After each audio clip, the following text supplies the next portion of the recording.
Welcome to the Seeking Wellness podcast, a journey to discover balance, wholeness, and holistic ways to thrive. I'm your host, Tash from We Are for Wellness, and together we will explore and discover ways to lead a more balanced life, mind, body, and soul. Are you curious about alternative therapies, starting your spiritual journey, or simply looking for practical ways to feel better? You're in the right place. Through inspiring conversations with expert providers and healers, this podcast is here to guide you. Let's explore and seek the path to wellness together. Hi guys, welcome back to the Seeking Wellness with Tash podcast. And today I'm joined by Keren, a belief coding facilitator and life coach for ADHD Minds. Keren helps ADHDers. Is that a real word? ADHDers? Yeah, why not? That community rewire their beliefs and regulate their nervous systems and finally feel at home in their own minds. I'm so excited to learn more about ADHD. You hear it a lot. It's good to know exactly what it is. So let's start with your personal story. Where did it all begin with you then? So for me, I've always worked with neurodivergent individuals, and I've always kind of playfully said, oh yeah, I've got ADHD, but not really recognizing what that meant.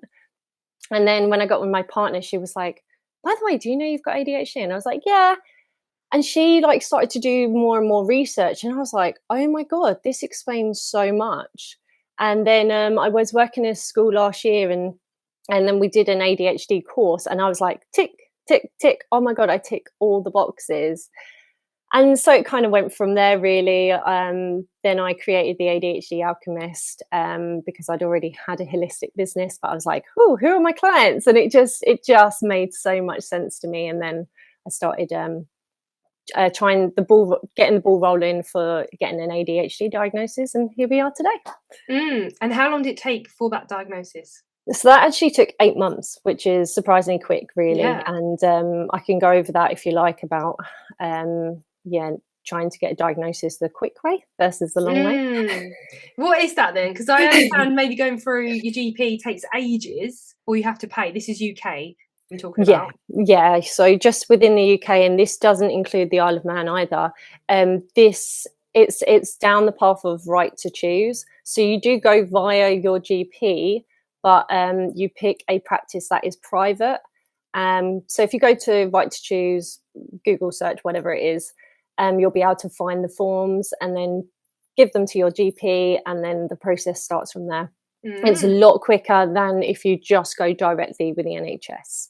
Yeah, that's really interesting. That's good to know. Okay, so you was already doing holistic stuff anyway. Was that like life coaching? Yeah, so I was doing life coaching. I'm a Reiki practitioner and a belief coding facilitator. And then I was like, well, I was a bit like, who are my niche? Who am I about? And I've always been about empowering women, but I still really like working with men. So yeah, that was what my business was, and it still is to this day. It's just tailored now for ADHDers. Yeah, makes so much sense, especially when it's your personal journey and you can relate to what people are feeling. So what actually is ADHD then? So ADHD, the definition is it's a neurological developmental condition which affects your executive functioning. So that's your focus, impulse control, that's your memory, it's motivation, emotional regulation, all those kind of things. But that's the general definition of it. Mm-hmm. And what would be the main signs, symptoms of that then? So you've got two different areas. You can be diagnosed as inattentive, or you could be diagnosed with impulsive, hyperactive, and combined. So I was diagnosed with all three. Woo! So I'll go over them, and if I'm looking here, that's just because my notes are there. So inattentiveness is the forgetfulness, hence the notes. Difficulty finishing tasks, easily distracted. You might mentally check out. Poor time management, procrastination, things like that. For girls as well, it might look like daydreaming or zoning out. And then hyperactivity side. So predominantly for boys, you can see this on the outside, they look really, really hyper. But for girls, generalizing, the hyperactivity is more so in their minds, and the thoughts are just mental, and they're just heavy, and they're just constantly, hence why a girl might look like she's daydreaming. But again, as I said, I'm really generalizing. Girls can also exhibit like hyperactivity on the outside as well as inside, and same for boys. Constant restlessness. So you might see me like doing this a lot of the time. I feel quite restless, tapping, fidgeting, talking excessively. I'm doing a good job of that. Impulsive like decisions, like, oh, actually, I'm just going to do this instead of actually thinking about it and digesting it. It's just like that impulsive, let's just do it. Trouble sitting still.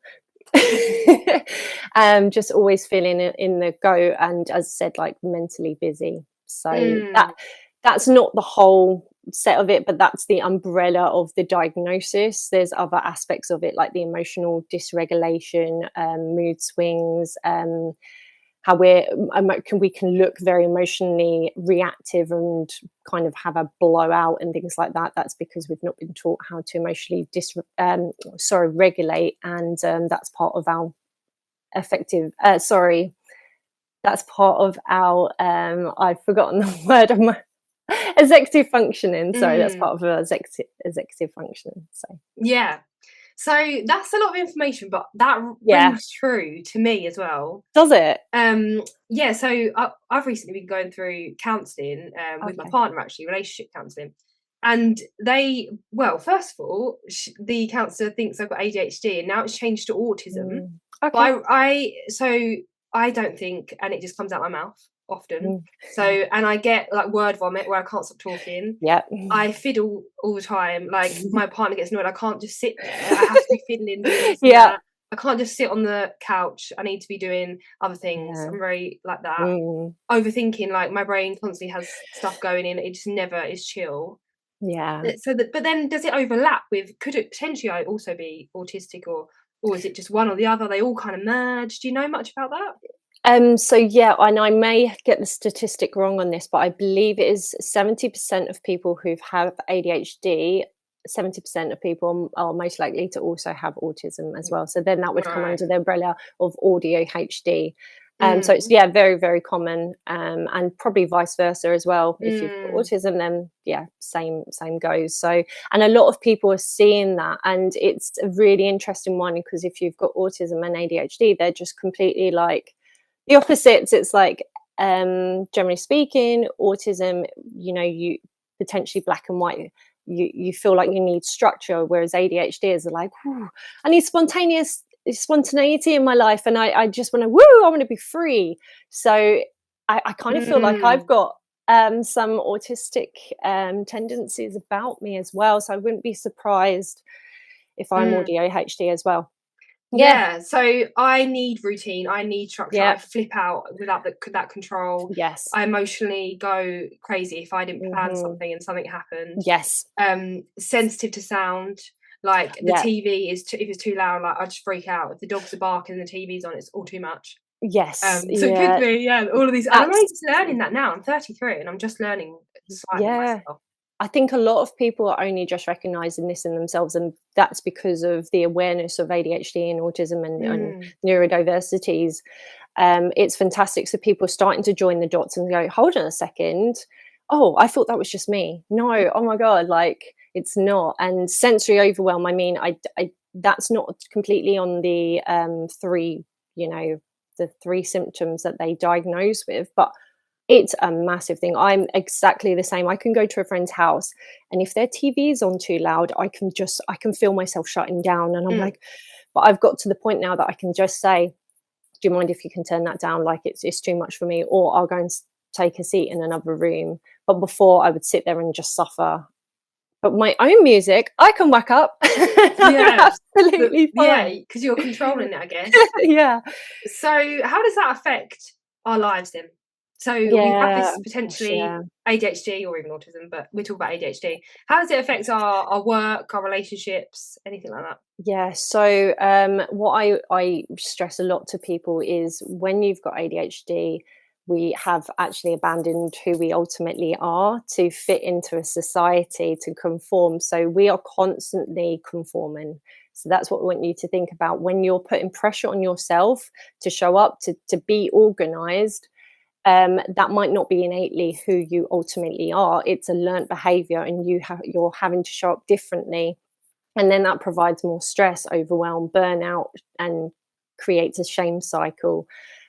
So what I would say is trying to get back to understanding who you ultimately are without all these kind of conditions that have been put on you, belief systems. Did that answer your question? No. It honestly can affect everyone in such different ways. But and then sometimes a layer of like, hey, here's like all these things that you can manage your ADHD symptoms. You go and learn about it. You go and do this, can actually add even more expectations, and that actually not be helpful at all. So for me, it is massive compassion, and just getting that person to understand that at a time in your life it wasn't your fault, but you've had to reject that part of you in order to survive. So it is everything that I teach is getting back to self, and regulating the nervous system as well is huge. So does ADHD come from a dysregulated nervous system, genetics, trauma?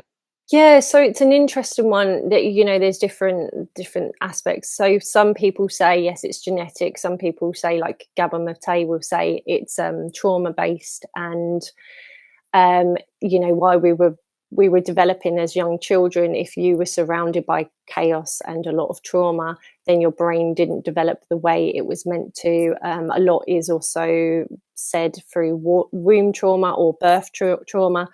There's so many different opinions out there, and so for me, I'm just open-minded. I'm just like, I don't really know, but all I know is that I want to get this person back to feeling back to themselves and liking who they are, whatever that looks like, because we can go round and round in circles going, it's here, it's this, everyone's saying different things. But sometimes I think instead of just always questioning, just focusing on going back to the person and what they want to get out of life, instead of feeling like, oh, it's a hindrance, it's a disability, it's because that can create so much heaviness and shame, and I'm not about that life.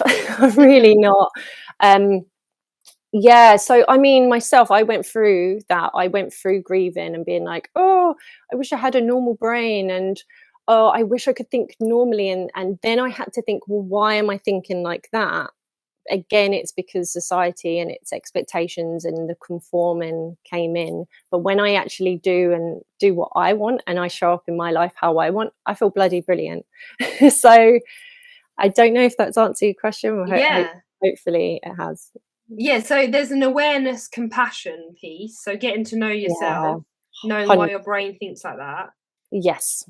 But then what if it is affecting your relationships, your friendships, with your partner? It's because one thing that I often do, which I just thought it was just my bad habits, was interrupting people, because I feel like I need to get it out because I'm going to forget.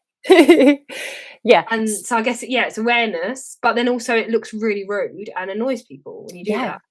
So again, we've got to I would always go, okay, is this a societal expectation? Is this why this is annoying people? Because in the world, when it's seen as rude to interrupt, but is it really? So I always like looking at it from the other side. Perspectives are amazing. Number 2, it's about knowledge and understanding. So with your partner or your friends, if they don't know much about ADHD, but they're jumping into the gun, and kind of everyone does, and they go, oh, but everyone has ADHD.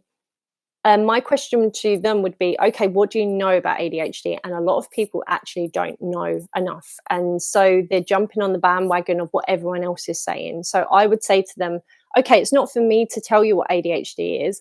I would like you to go away and do some research, and then we can have this conversation. So it's about them also having compassion to, like, the interrupting side is an impulsivity that we actually can't help. And if we are stopping and preventing ourselves, then we're masking. And of course, in different settings, of course, okay, like you're at a meeting, it's not professional or whatever to interrupt. Absolutely get that. But it's just having that awareness that it's not a rude thing. It's just something that we are excitable about, and that it's something that we can't help. So just covering that back again. So number one, perspectives. Number two is having that awareness and understanding instead of judgment. And then number three, I would always say compassion, because we give ourselves a hard time all the time. Like, why can't I do this? Why am I so forgetful? Why am I interrupting? And that's not going to help anyone. That's not going to help our self-esteem. And that's only going to impact us in a negative way. So it started to peel away. And actually what I started to do was start laughing at the fact that I forget things or that I'm clumsy. And it honestly helped me just like give myself that compassion, be like, oh, it's okay. And what's the worst thing about interrupt? What's the worst thing about forgetting? And when you shine the light on what's the worst thing, then it takes the power away from it. And puts it in perspective. Yeah. Okay. Yeah. So with like getting a diagnosis with ADHD, do you think that's beneficial? Do you think it's good to have that label? Do you think, I don't know, yeah how does it feel? So it's an interesting one. So a lot of people actually call it a label, and I would call it a diagnostic. So people say that to me, they go, oh, do you feel like you needed the label? And I would say, yes. I didn't want the label of lazy. I didn't want the label of inattentive. I didn't want the label of stupid. All these labels that somebody would give me. I wanted the diagnostic, the medical term of I've got ADHD. But each person, it's their own journey. It's entirely up to them. Some people will say they don't need that diagnostic, and other people will feel like, you know what, I want that because it is extremely validating to what I have been through. So yeah, again, it's down to the person, the individual. I personally am really glad that I got the diagnosis, even though I knew like 99.9%. I was like, yeah, I got it. But it just helped me, because then I could just say to my friends, families, whoever, the community. I mean, I'm running an ADHD business, and I was self-diagnosed for the first year of my business. Like, a lot of people would be like, oh, you're not diagnosed. But that gave people that layer of saying, no, I can be self-diagnosed as well. I don't need to have a diagnosis. And that's really powerful that you said that. Yeah, with having a diagnosis at a young age, I'm just thinking at school, say people they look like they're the naughty child, they're acting out, they can't sit still and stuff. If they knew potentially that child might have ADHD, what kind of support would they have as a child, do you know? So with children, I think it's probably hard to see. Like, they wouldn't have known when I was at school that I had ADHD. ADHD wasn't well known, but still, I probably highly masked at school, so they wouldn't have known. I would say movement breaks is the best thing that you can give a child. I think they're sat down in a classroom for way too long. Even if it's been like, okay, it's been 30 minutes, and you see that the kids, I think even neurotypical kids struggle with that amount of time. I think it's like 15 minutes is the max time that we have attention span. So after a set amount of time, I'd be like, okay, kids, get up and just wiggle around, or just walk around and come back to your chair. That's all it takes, just a simple thing like that. Then with the naughty kids, they're getting detentions, and then they're being held in and being, they're saying, okay, you've got to stay in through your break. That is the worst type of punishment that you could do for an ADHDer. They need to move, they need to express how they're feeling. So if you're going to give them a detention, it's got to be for a different kind of punishment, not that. What else would I say? Paired work with another child. So if you're seeing that a child is really, really struggling, I would always say sit them with another child and get them to go through their work, because suddenly it becomes a competition, and there's a kind of bit of urgency there, and so they might start being like, actually, and as ADHDers, we love paired responsibility. If we know somebody's like going to be checking on us in an hour's time to be like, oh, have you hit that deadline? We will hit it. Whereas on our own, there's not as much incentive. Other things I would say, understanding the child's interest. So, if they're into Spider-Man or whatever it is, maybe you can buy them a set of Spider-Man stickers, and hey, you finish your work today, fantastic, give them a sticker. I think it's really complicated for the educational system, because a few of my friends are teachers, and they're also saying, you know, we've got like 30 children in our class, we've got all these deadlines, all these schedules, it is go, go, go. We don't even have a moment for ourselves. And so then if you've got a class with neurodiverse children in there, whether they're diagnosed or not, and then special educational needs children in there, it's really challenging. But I honestly think something needs to change. I'm all about that. I think, yeah. And for me, I think schools, what they need is to understand, like, teaching kids about their emotions and nervous system is the key to go, and for teachers as well, because That's so important, isn't it? yeah. Teaching you how to have that mindfulness, like you just said, regulate your emotions. And I love like getting up and just having a little tiny stroll or shake your body Mm, out. That'd be amazing if they started doing that in schools. yeah, yeah. How is your coaching different to like typical life coaching then, when it has the ADHD aspect and So belief coding? yeah, sure. So for me, it's all about really reassuring that person that they are safe, because for a long time, ADHD is, they don't feel safe around people, and they feel highly rejected. Again, it comes back to the abandoning side. So because we've had to abandon ourselves, then it's always just very hyper vigilant about, is this person going to treat me nicely? Can I trust them? So it's really restoring that balance of trust and that reassurance that they are in a safe place. They can share whatever they need to. It is a confidential space, and I will always validate how they feel. At the beginning, I think they might need more support and guidance as well. Like, again, that consistency of, I'm here, I'm not going anywhere. And then I feel like what happens is, as you build that, they start to break away and see that they are capable, and actually they start to trust themselves. So it's a kind of way around of empowering them in a very safe, vulnerable space. And that's what I would do very differently to if I was coaching a neurotypical person, because predominantly they may not have had to abandon their true authentic self. We have. So that's where we need to start. We need to start by saying, you are safe to show up as your true self in this session, whether that is angry, whether that is sad. I've got the space for you, and you rock up, because a lot of the time you rock, you know, people might rock up and be like, I'm okay. And really, an hour ago they were crying, and they were like, they couldn't even get out of bed. The ADHD paralysis has hit. So yeah, that's how I coach in a very different way. Abandoning your true self happens Yeah. due to the society. So it's, I mean, it's all environment. Everything's environment. If we were, say, back in the old days of, like, we're in a forest and stuff like that, that environment might be really, really amazing for us. And there's no rules, there's no regulations, there's no policies. We would probably excel, and we would just be like, whoa, show up as our true selves.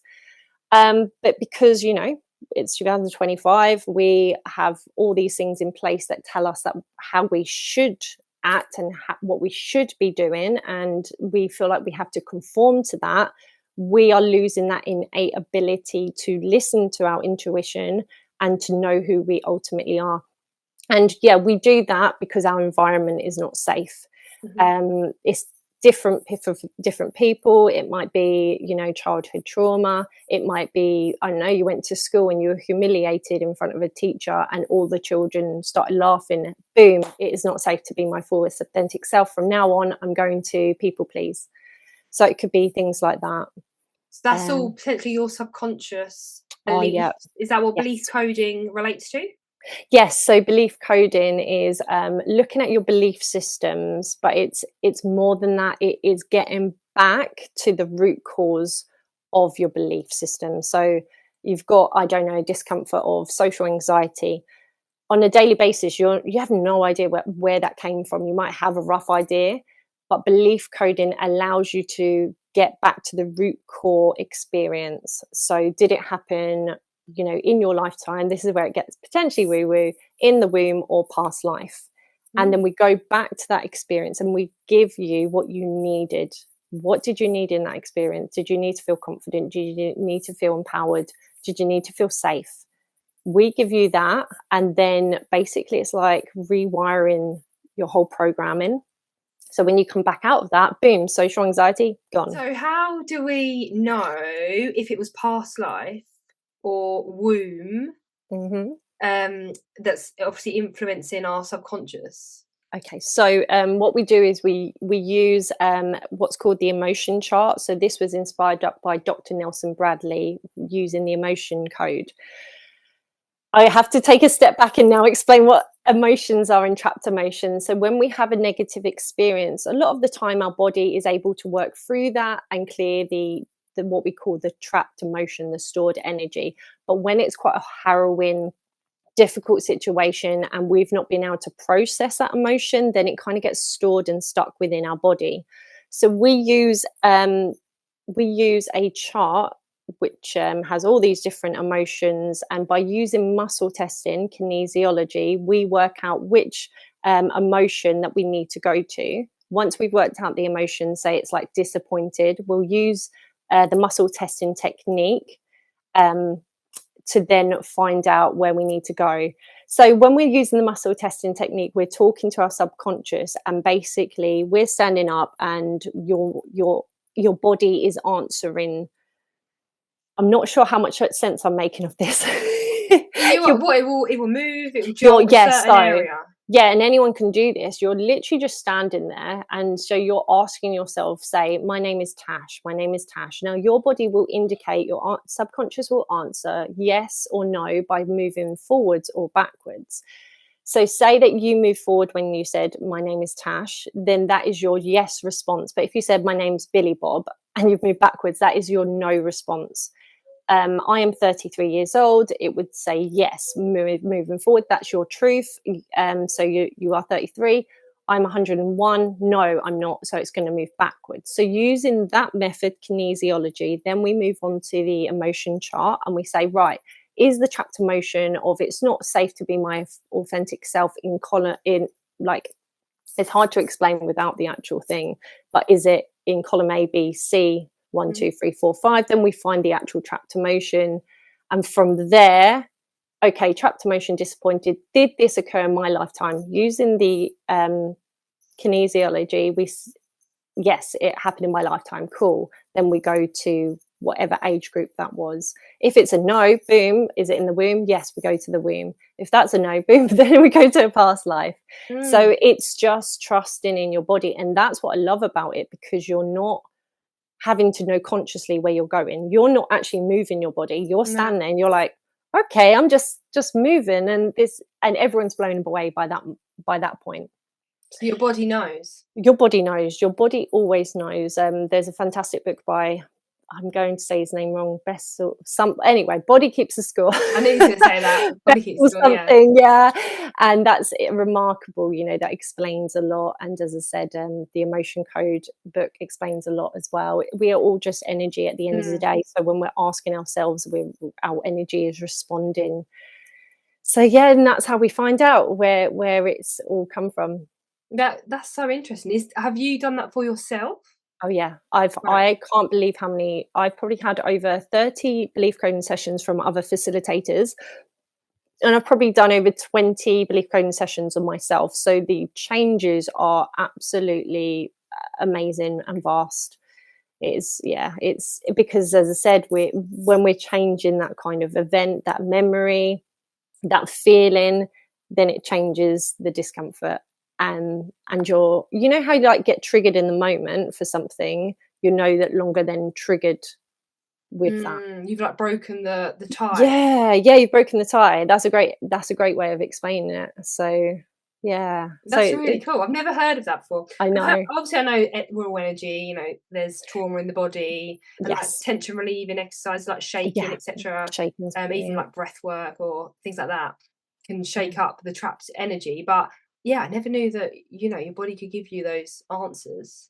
Yeah. Via kinesiology. It's so long to say that. Or we can just call it the sway test, or the human compass is another term. Yeah. If that, a lot of people are like, oh, I'm not moving, we could do it a different way. You do the arm test, or you can get a necklace and just, hold it just here and ask questions, and you'll start to see the necklace sway.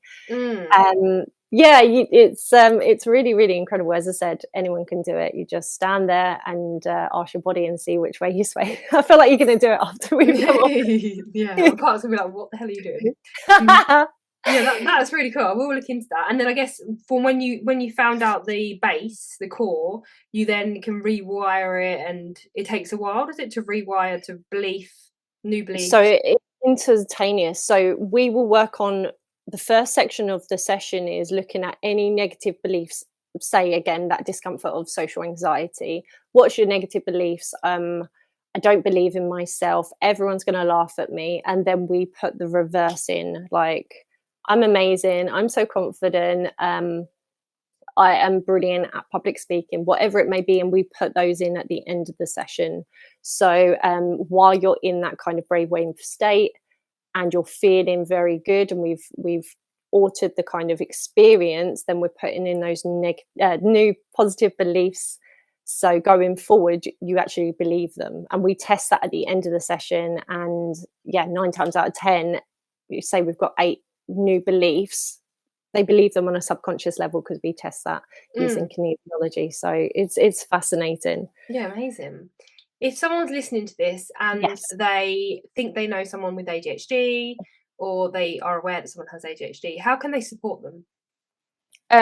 Again, yeah, I would say knowledge is power. Power is using that knowledge. I would just say get them support, either speaking to their GP, getting into the ADHD community as well, and talking to other people is really amazing. There's so many different support groups on different social networks. I have read a lot of books. I love reading. Or if you don't like reading or don't feel you can, then you can listen to lots of podcasts as well. That's where I would personally start the process. I like to give or ask the question Yes. for the person I'm interviewing, to give the listeners a chance to either have answer a question, or a little homework task where they can like reflect on what we've spoken about. Is there a question or a homework task that you would ask a listener? Yes, but I forgot what it was. I'm That's so fine. sorry. No, let I me. didn't jot it down. You did write it somewhere. I did. I wrote it on our thing. So Yeah, sorry. let's You're have a like, look. and this is where we got it edit. Sorry, my bad. No, it's fine. Thank you for the questions. Oh, yeah. So you said, if society wasn't focused so much on productivity and being busy, Oh how would you yeah, show up differently? yeah. How would That's this it. impact how you How would treat yourself? So if society wasn't focused on the productivity, you how would you show show up? up differently? How would you show up differently? And what was the last one? And how would this impact how you treat yourself? Okay, perfect. All right. I'll ask the question again then. Yeah. So just to kind of wrap up our little episode, I like to normally ask the person I'm interviewing if they have a question or a homework task that they could pose to the listener, where they can reflect on what we've been discussing. So do you have a question or a homework task at all? Yeah. So I would say, if your worth wasn't tied to productivity, how would you show up differently, and how would this impact you on a day-to-day basis? So take productivity out of the whole thing. You're not having to be productive today. You're not having to think about the to-do list. How are you showing up differently, and how is this impacting you? How are you talking to yourself? Love that. Yeah. Thank you so much. And So I believe you're on We Offer Wellness as well, I am indeed. with your Yeah. belief coding for ADHDers, which is amazing. So please seek out Keren on We Offer Wellness. You can type in ADHD or your name and you should pop up. So thank you so much for your time. I've learned a lot and it's been great. Thank you so much, Tash. I really, really appreciate it. Thank you so much for tuning in to today's episode. Visit weofferwellness.co.uk to find lots of wellness experiences, along with more resources to help you on your wellness journey.